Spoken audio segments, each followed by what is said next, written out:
Hey, what's happening? What's popping, NPL Minors fans? You got your boy, the Iron Flash Gaming, coming out of retirement, washed up and all, to do a little bit of analyst work with my boy Richard. Washed up, man. Where you been? Yo, I've been lurking in the lizard sewers, just lurking around. Decided to pop my eyes in the NPL Minors, doing a little analyst work, but Right, right. your boy's been missing a little bit, but that's okay. Well, I can tell you that we've definitely missed you. We're glad to have you back here, and I'm glad to be here on this series with you for the Miners Pick'em that we're doing this season. And I have a little bit of a confession to make. I made these picks blindly without looking at team matchups. I wasn't aware where the team matchups were listed, as the NPL has understandably become a lot more protective of its docs recently. I don't think the drafts were shown yet on the separate pick'ems doc that we have when I made my picks, as I started making them almost as soon as the doc went live, but I could have just totally missed it, so... Yeah, that's where I'm at. I'm dealing with a lot of unknown quantities this season too. Like, almost half the Minors League is totally new to me. Like, 7 out of the 9 coaches, I have no clue how they play, how they build, any of that. So, the week 1 picks were just vague impressions that I got during the discussions in the leaders chat. So I'm going to try to justify them after the fact by looking at the matchups now that they're actually shown in the doc and hopefully finding things to support my picks. But I guess we'll see.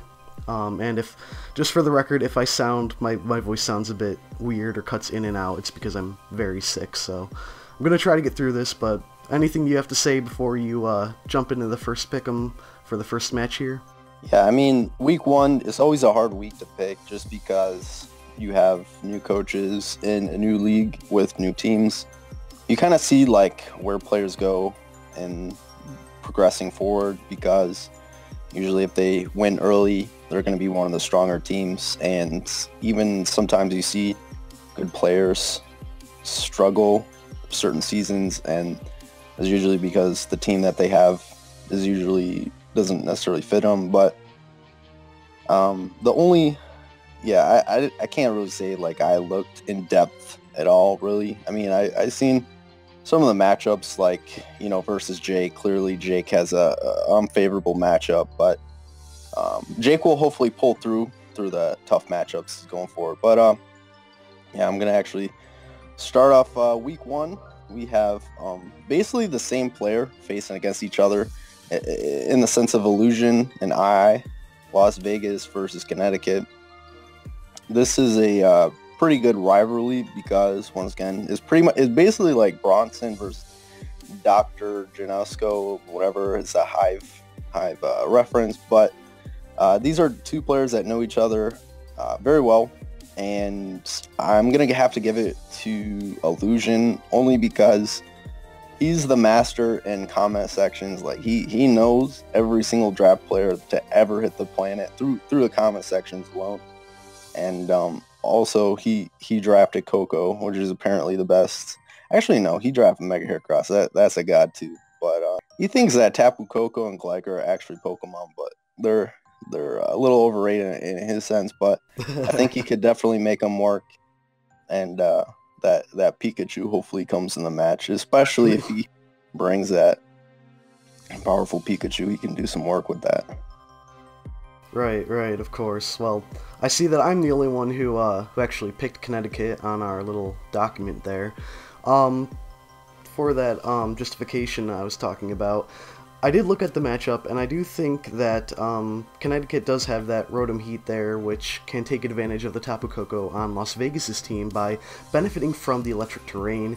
It also serves as a decent defensive check to Tapu Koko and to Infernape's fire moves, because it resists Tapu Koko's dual stab and obviously Infernape's fire moves. Obviously. But furthermore, it looks like Donphan has a fairly decent matchup in general against the majority of Las Vegas' team.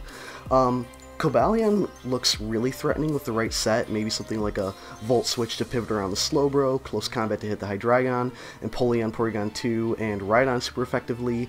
It hits 4 of the other mons neutrally, and then there's Iron Head, which hits I guess, only ride on super effectively, but it does provide perfect neutral coverage across the entirety of Las Vegas's team, plus that 30% chance to flinch, and then, I don't know, maybe Rock Polish to outspeed potential Scarfers, or maybe Swords Dance to break down Las Vegas's bulky things, or maybe even like an Expert Belt with Hidden Power Ice in the last slot for Ligar, and maybe swap out Iron Head for Zen Headbutt to hit the Mega Heracross and the Vileplume super effectively, as well as the Infernape, so there's a lot of options there.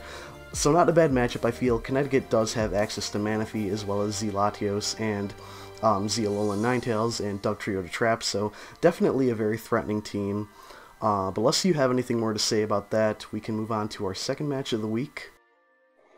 Last thing is, I think one big factor is going to be Dugtrio. He's got Infernape and Coco, which, like, if I were to bring Dugtrio this matchup, see, that's the one thing is, like, Dugtrio, if you don't bring it, your opponent's still going to prep for it because you need to prepare for Arena Trap. And so, like, I feel like if he's going to bring in Infernape, he's going to be a little bit more likely to bring Choice Scarf just so he's not necessarily trapped by Dugtrio. And then Coco, that's another, he may have a Shuko barrier or something like that to also maybe take a Mega Arrow, Earthquake, whatever. One random side note is that Room Heat actually does not get benefited by the electric train, only because, like, you have to touch the ground. It's a really, really weird mechanic with all the terrains this gen. But is that? Wow, I didn't know that. Yeah. Oh, that's pretty trippy. Yeah, my bad. Yeah. don't crucify me, please, in the comments. No, I'm sorry. That's cool. Like, that's gonna be something Abe's going to face going forward. I know that that's for the majors, but that's just something that I kind of noticed, like, going forward. Like, I want to see how everybody utilizes the terrains, because certain people kind of miss certain things, and then your opponent takes advantage of, like, not knowing necessarily all the mechanics of the terrain and kind of going forward. But yeah, I mean, there's two very strong players, easily one of the better players in the minors, and yeah, it'll be a good match. But yeah, the next we got, what do you think about Toronto, which is Turk, the long neck turkey, versus Virginia Tech Frokies and the Jake, the CPC god. So, I'm not the only pick this time for my pick, but I am still in the minority, which you'll kind of see as a trend throughout this week if you're watching at home.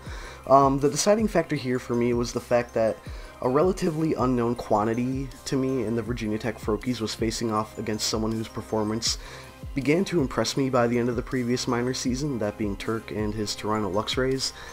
Now, Turk has an interesting team, but it definitely does have some threats. The right Landorus Eye set puts a ton of pressure on Virginia Tech's team.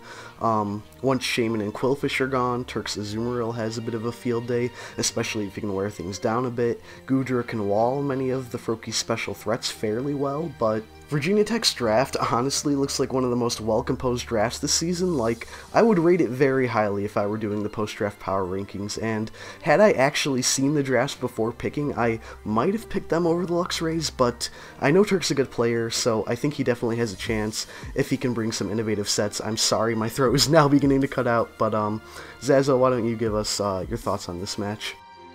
A little bit disappointed that Turk doesn't have Mega Aggron, but he's got Mega Houndoom, second best Mega in League format. But yeah, this is going to be a very good game too, just because these are two players that they're around the same skill level. And the thing with Turk, I definitely picked Turk here for a number of reasons. One, Turk's wild, and he's a wild turkey. And, like, the thing is, like, okay, if you don't vote for Turk, his neck becomes like this power pole extend, like from Dragon Ball Z. And so, like, like, if you don't pick Turk, he wins games, because then, like, he gets slept down. But, like, if you pick him, he starts getting cocky, and then, like, he thinks he has, like, Articuno switches and stuff like that. And then which, like, if you look at, like, Turk's draft, he, like, auto loses to, like, Freeze Dry, Agility, Roost, Articuno. But it's going to be a really good match. And Jake, I mean, I'd definitely love Jake to lose week one, only because, like, Emo Jake's the best Jake. But yeah, Jake, he's got I mean, he's definitely really, really good at drafting synergy. There's no Mon that's like super, super godly on his team, but like every single one of his members is all like viable, where like you can bring like, except for like Pawnyard, but like every single Mon is viable with multiple sets, with multiple setup options, physical or special. But because of that, it'll give Jake pretty much like any tool to be able to handle, Turk's crazy offense. But I just think Turk's going to come through. His offense is going to be a little bit more overwhelming, and then he's going to come through with week 1. So with the War Turtle, hope so. That's what I'm predicting. Solid analysis, man. Solid analysis. All right. So week 3 or game 3, we got 2 of the prior majors coaches here. We have Cloud and Carney. These guys have been in the NPL majors, minors. These guys have been around. They're the veterans here in the NPL. And I decided to vote for Carney. Okay, the biggest reason why I voted for Carney is because Carney's my boy, and they both always like to draft like wild things. Like, he drafted round 1 Ferrothorn, and I gotta respect it. I gotta respect it because he stays true to the grass types, and it is winter type, or it is winter time. I'm not sure how that affects the grass, but I feel like as far as the matchup goes, Carney's actually got like a crazy lot of like actually like really good mons, in the sense of like Mega Gardevoir.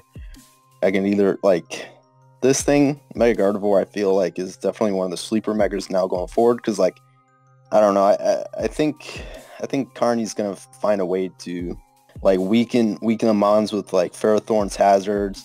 Mega Gardevoir comes in and starts weakening some mons, and then if Blissimian or whatever the Fire Ghost guy, if he gets a Beast Boost, the game's over right there with Choice Scarf and pretty much like the special attack Moxie boosts. Like Cloud, he's got Mega Lopunny, which the only switch in is Necrozma on his team really to like check Mega Lopunny, but I just feel like between Spikes, Ferrothorn, Necrozma, that thing's going to get worn down, and then just like Shadow Ball's a really, really good win con. So that's what I'm thinking about week 1.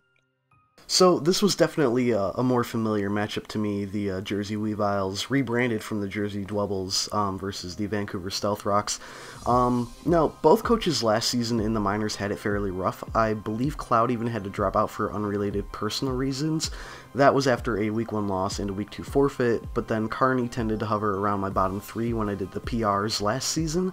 And I know that both of these coaches are much better than what their last season shows, but I went with the Weaviles because I feel like, the slight rebranding from the Jersey Dwebbles, Cloud has, had a break, he's gotten a new name, a new perspective. I think he's ready to get back into things better than ever. And Cloud does have enormous threats like Mega Lopunny, Tapu Bulu, Excadrill, Scizor, Latias. Granted, they all are kind of checked in some way or another by Carney's Ferrothorn, and I actually don't think Mega Lopunny has the best matchup here, but regardless, if Cloud can bring the right combination of mons, his threats can prove just how threatening they can be. Yeah, that's going to be a clean game, and they both like to have some really wild sets, so especially Carney. So I hope Carney brings some wild shit week 1. That'll make me proud. Yeah, definitely. But I think we can move on now to our next game this week, which is the Bullet Punch Club versus the Phoenix Midnights, and this is another familiar matchup to me. And I have to be honest, going again off of the last season, Uzi had a rough first half of the season, whereas Turbo and his Phoenix Midnights as a replacement team were rather impressive from their debut. However, going into the last several weeks of the season, I feel like Turbo sort of dropped off, or at least like he kind of seemed to stop making much of an impression on me, whereas Uzi really stepped up his game, and even though it was too late to make any sort of playoff run, he just really impressed me personally by pulling out some legend-killing wins against some of the teams who were on like 4 to 6 game win streaks at that point, top teams in the league, which just showed Uzi's tenacity and skill, which I really respect. As for his matchup against Turbo this season, well, You look at Kyurem Black, and you look at Turbo's team, and I ask, what stops it? And you might answer, well, Arcanine, Tapu Fini, and Reddish Steel, of course. But then you look at Thunderous Eye, and that's Tapu Fini dealt with, and you look at Volcanion, and that's Reddish Steel and Arcanine dealt with, and yes, Turbo does have potential offensive checks to the Kyurem as well, but Uzi's team supports it so well that whatever the set, I think Turbo will probably have a rough time against it if Uzi plays it correctly. Yeah, I can definitely see a couple really annoying, like, I also agree with you that Uzi's going to win this game. How I see this game playing out is like you got two very, very offensive threats in Kyurem and Thunderous Eye. They, in combination, can pretty much break, like, anything that can check Kyurem, Thunderous can break through and vice versa. The only thing, kind of exception, is kind of Registeel, but in the same sense, Registeel can't really damage Thunderous Eye other than, like, Toxic and Sideswing Toss, and then, you know, Kyurem Black, like, Earth Power, probably 3 KOs, Registeel, and then, you know, Registeel's Iron Head isn't going to be doing enough to Kyurem Black. And if the Registeel gets weakened to a point, then Stoutland's return could be an easy win con versus Turbo, because he doesn't have a Ghost type. So I feel like Uzi bringing the Sand T-Tar plus Stoutland, like, he does have the Intimidate core, but the Intimidate core really is scared by Ice Beam, Earth Power, Kyurem Black, big time, and, like, Banded Return, Adamant Stoutland is still doing a big number on those Mons. And if Sand is up, Arcanine can't Morning Sun, and Crocodile doesn't have Recovery. So it's like, it's kind of like a patience game in the sense of, like, Turbo's Mons don't necessarily really have recovery. Registeel doesn't have recovery. Arcanine's recovery is going to be very limited with Rocks plus Morning Sun being nerfed by Sand, and then Crocodile doesn't have recovery. And if Uzi can weaken those three and just prevent them from getting wild, I definitely feel like Uzi can win. Okay, so our next game is going to be our boy Keegan, the NPL's first title winner, and we got Tone, a veteran, also in the minor. So it's kind of like going back and forth. You know, we got the new players now. We're going into the veterans here. So I got Tone here. I decided that Tone. Okay, here's what my condition.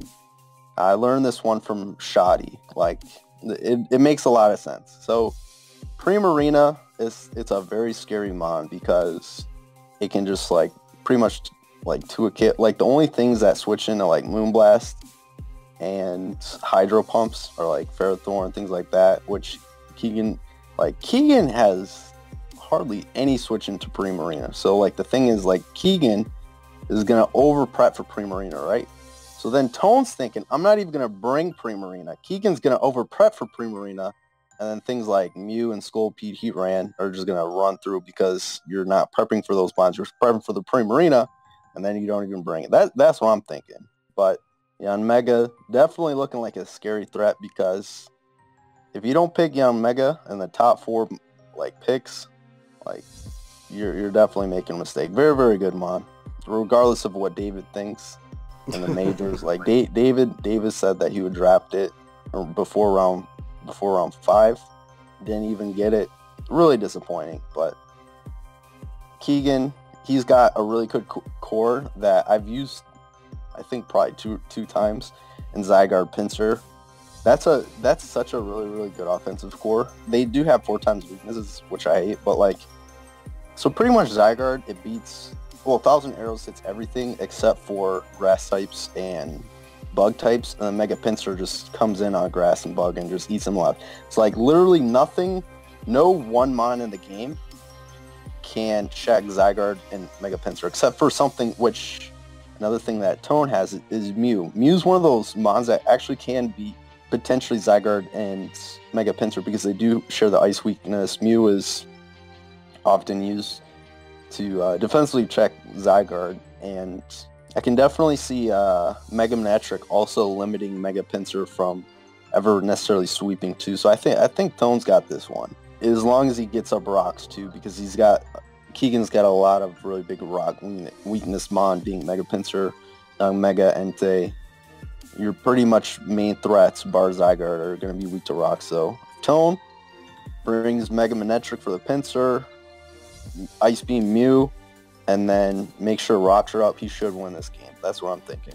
Before I sort of express my doubts over my own pick, which I actually share with you, I just want to make an observation that it's kind of at this point in my notes where I started to recognize another pattern emerged this week, and it looks like they've almost set it up purposefully so that most of the older returning coaches play the other old coaches, and the newcomer coaches play the other new coaches, with obviously that one exception due to the odd number of each type of coach. So, once again, there are two familiar quantities to me in this match, Tone versus Keegan. I went with Tone here, not entirely sure why, honestly.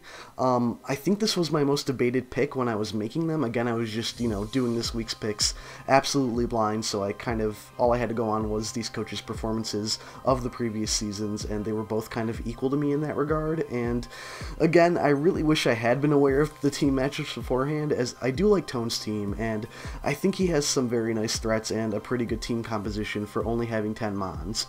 But Keegan's draft matches up so well against those threats, and he also has more Mons and more potential team diversity to work with, so it's like, could go either way, I guess. I don't know. I think Keegan has this one, honestly, but I picked Tone, so don't let me down, buddy. Yeah. Side note, I definitely understand why you also picked against Keegan. Keegan lost to a Choice Specs Kartana, and he got 6-0'd as well in the Hive League Weedle, so that's always something to keep in mind. Like if you're that washed up, since when I think of washed up players, I think of Keegan. So, anyways, that's my thoughts there. All right. Well, with that, I guess we'll move on to our next game. What we got? The Carolina Pantherians and Techno versus the Oklahoma City Thunderous and Mio, and yet again, because of blind picks, I just went off my memories of the last season to make this decision. And Mio, he started off strong last season. I believe he was even eligible for promotion at one point, but he started lacking effort towards the end of the season. I think maybe once his promotion was confirmed or something. And Techno, even though he came in fairly late as a replacement coach, and I think in Noah's estimation, my partner for the Power Rankings last season, he was maybe like a little bit shaky to start with, and as to whether or not he could live up to his inherited franchise. I felt like he did impress me enough right from the beginning that I was confident enough in locking him for this match this season, especially for the fact that out of the known quantities I was working with, this seemed like the most distinct matchup to me, where I saw just, at least from a coach versus coach perspective, a clear winner in my mind, and thus I gave Techno the lock this game, because matchup-wise, Techno and Mio seem fairly even. I think they both have big threats, but then they also have things to check each other's big threats, so I think a lot of this match will come down to prep, but for what it's worth, I do strongly believe that Techno can pull off the win here. But what do you say?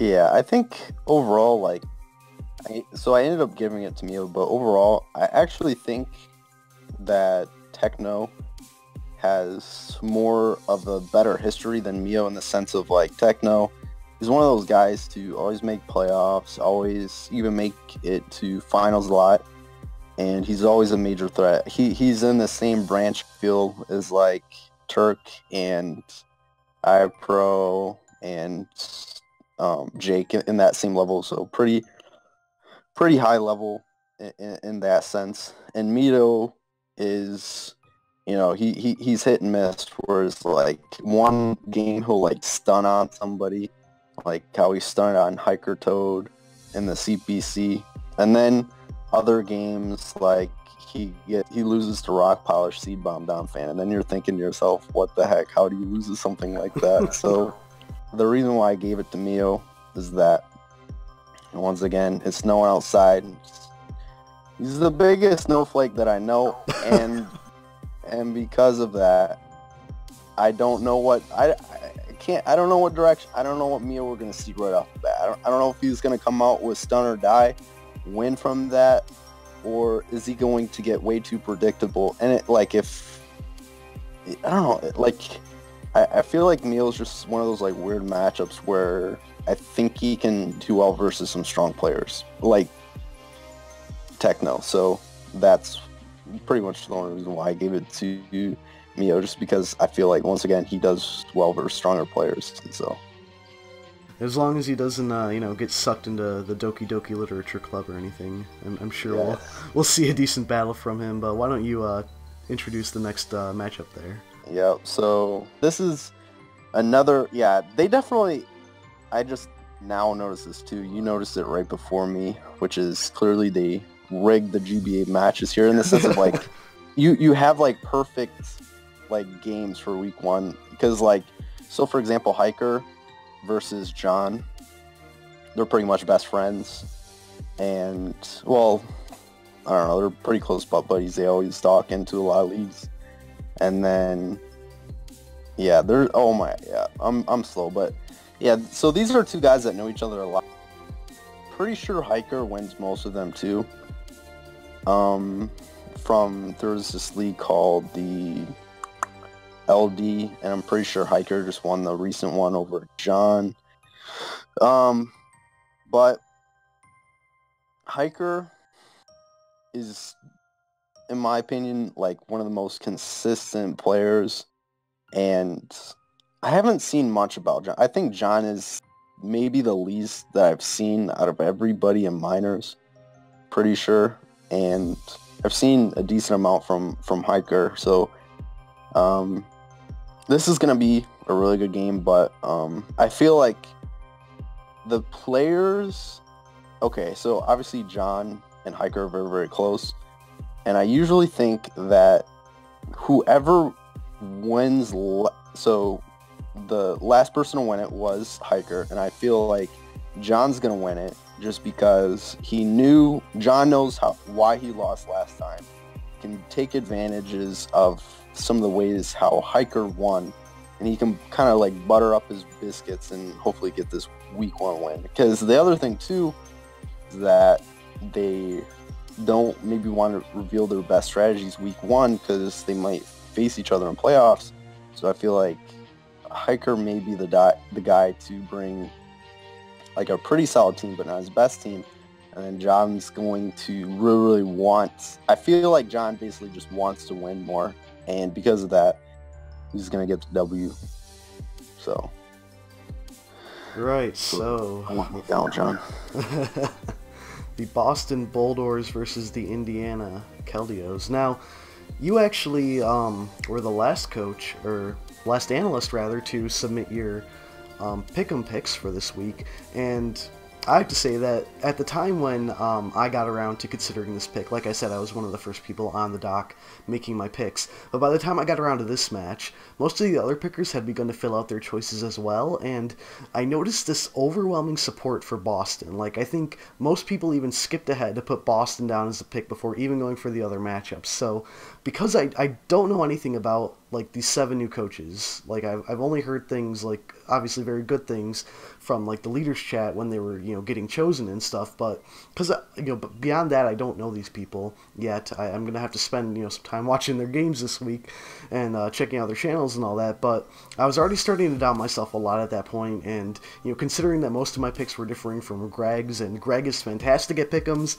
I just decided to follow the herd with this one and pick Boston, and that's literally my justification for it. But with that said, Boston does have some pretty disgusting mons like Celesteela, Mega Zardax, Rotom Wash, Nidoqueen, Whimsicott. Like, how do you deal with that? Or Terrakion, or Zangoose, like even Piloswine, Uxie, Alolan Persian, and Araquanid all are very, very solid mons who can almost single-handedly destroy teams under the right circumstances. The only mon I'm not really sold on is Quilladin, but, when that's your 12th mon and the other 11 give you possibly the best draft in the league, I can see why, this is the only game, barring you, Zazo, where everyone picked the same person. Yeah, so Celesteela, Charizard, you saw this combination in the CPC with Gypsy, drafted by Fallup. This concept's really good in the sense of, like, Celesteela pretty much beats almost everything in the game, except for the only things that is weak to defensively is electric and fire types. And then Charizard X comes in on those typings every single day. So like a dragon with recovery plus Celestial is always a nightmare, and like he has just the opportunity to have sticky webs with Araquanid, and that's really scary because there's going to be mons like Archomp that are Choice Scarf that are going to try to check Charizard X from DD sweeping, because Choice Scarf Garchomp obviously outspeeds that, but then if you get the sticky webs up, that kind of nullifies that. So you can see Hiker's a big tryhard, but John W, he sees right through that. He's gonna win. He's gonna win. I got trust. Let's see, what is there, 8 analysts or something like that? I'm the only one that picked John. You'll see. But anyways, yeah. So this is gonna be the last game. It's going to be Owen versus Lord Zayden. Tulsa versus, not even gonna pronounce that, but yeah. So these are coaches. Once again, these I haven't seen them as much. I've seen Owen here and there. I know he likes his regen cores, and Lord Zayden, I don't necessarily. I think I've watched only like 2 of his games, so going forward, I'm going to be a little bit better in pick'ems as far as judging them. But I think so in this matchup, I decided to pick Owen specifically because he's got a Hoopa Unbound that, with the Choice Scarf, I feel like has a really good matchup versus Lord Zayden. But like, I don't know, even Banded Hoopa coming in to take advantage of like defensive mons. Like I heard from like John Flames, like Hoopa U is better than Magearna. So that's always good. He's got Victini. I know that Owen is a big A-Drive fan, so I know he's going to put in some work with Victini. And I even heard rumors that he's going to run Calm Mind Almola Rest Talk, because he saw that on like a Verlis video or something like that. I don't know. Owen's pretty wild. Oh my god. If he can bring stuff like that, I think is really going to catch off Lord Zayden week 1. So that's why I pick Owen pretty much, because he's too wild for the competition. Yeah, this match has a lot of parallels to when we talked about Keegan versus Tone. So I actually made the same pick as you. I went with the Latias as well. And just to make this abundantly clear, these are 2 more people whom I, as of yet, do not know. And yes, again, I will be watching all of the Week 1 games this week to get a better feel of the coaches and especially the new ones going forward. And again, I did not know where to find the list of rosters when I made these picks, so I more or less just looked at the teams and thought, well, I have to pick something, so... But to their credit, the Latias' draft, just like the other draft with 10 mons, Tone's draft, it is also quite balanced and well-rounded despite only having 10 members. Special or mixed Victini in this matchup looks really good on paper. Unfortunately, just like with the other 10-mon matchup we talked about, I do think after actually looking at the draft that the Excadrillers do have a bit of a matchup advantage here, plus they also have their own nuke button in Zealanders T, like what the hell?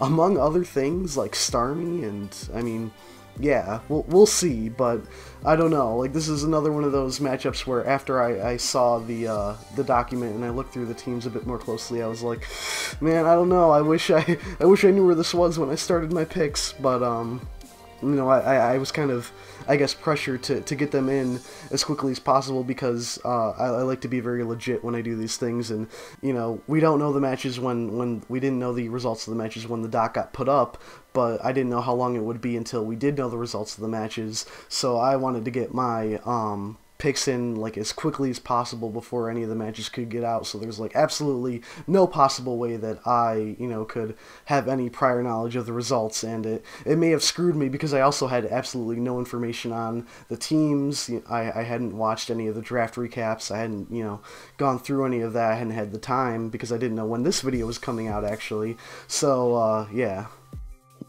I was the last one to make the picks. I kind of came in late, but I decided I would open my third eye, and that just allowed me to pick my picks easily. Right. And that's pretty much all I needed was my third eye. But yeah, this first week, I don't feel like anybody's gonna get all of the picks correct because one, the only real games that you're gonna see like across the board, like where everybody voted the same, is Las Vegas versus Connecticut. and Boston versus Indiana.